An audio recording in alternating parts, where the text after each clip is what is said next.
যে 5 নম্বরে কি দেওয়া আছে, যদি বলছে a cube minus b cube is equal to 513 হয় এবং a minus b is equal to 3 হয়, তাহলে a b এর মান নির্ণয় করতে বলছে।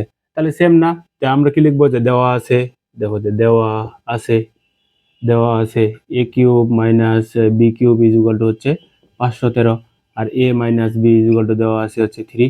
তাহলে বলছে যে ab is equal to what. তাহলে দেখো আমরা কি জানি, যে আমরা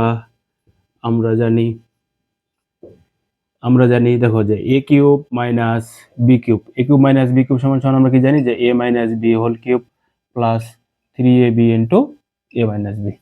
ওকে, তাহলে এখানে এখন মানগুলো ইনপুট করে দাও। দেখো যে এটার মানটা পেয়েছিলাম আমরা হচ্ছে 513 ইজ ইকুয়াল টু, দেখো a মাইনাস b এর মান ছিল হচ্ছে 3, 3 এর উপরে কিউব প্লাস দেখো 3ab into a minus b এর মান পেয়েছি আমরা হচ্ছে 3। তাহলে দেখো 513, বা তাহলে দেখো 3 এর উপর কিউব, তাহলে মানে এটা মান হচ্ছে 27 প্লাস দেখো, তাহলে এখানে পাবো হচ্ছে 9ab। ওকে, তাহলে দেখো 513, 27টারে হচ্ছে বাম সাইডে নিয়ে আসো, তাহলে পাবো হচ্ছে 27 ইজ ইকুয়াল টু 9ab। যদি এখানে আমরা ক্যালকুলেশন করি তাহলে দেখো 486 পাবো, 486 ইজ ইকুয়াল টু হচ্ছে কি 9ab। তাহলে দেখো দেখো তো সাইডে লিখি, দেখো তাহলে 9ab ইজ ইকুয়াল টু পেলাম আমরা হচ্ছে 486।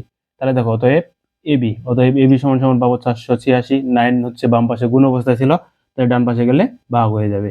তাহলে দেখো ab সমান সমান এটার মান পাবো আমরা 54।